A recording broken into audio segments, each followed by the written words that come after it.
राज्यामधील माझ्या शेतकऱ्यांची इतकी दुरावस्था चालू आहे। आज कांद्याला हमी भाव नाही।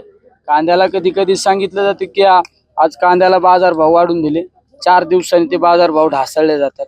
ही परिस्थिती, आमचं मागणं एकच आहे, कांदा असो, कपाशी असो, सोयाबीन असो, आम्हाला हमी भाव मिळाला पाहिजे। आणि त्याचबरोबरीने शेतकऱ्यांच्या निगडीत जो व्यवसाय आहे तो म्हणजे आमचा दुधाचा व्यवसाय शेतकऱ्यांचा आहे।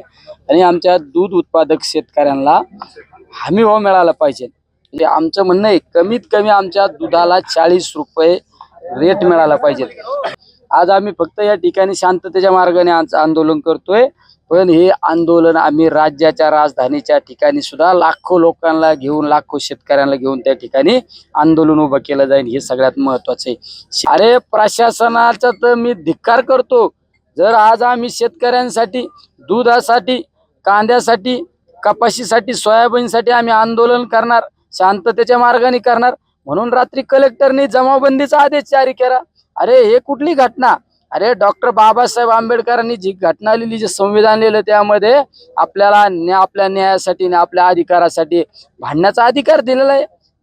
आणि जर आपल्याला या ठिकाणी जमावबंदी सारखा कायदा लागू केला जातो, ही गोष्ट चुकीची आहे।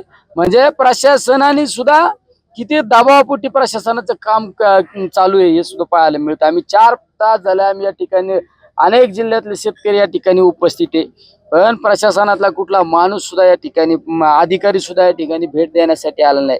शेवट आम्ही शेतकऱ्याचे पुत्र आहे, आमच्या शेतकऱ्यांशी आमचं नातं आहे, आमचा शेतकरी सुखी झाला पाहिजे, या भावनेतून आम्ही या ठिकाणी बसलोय।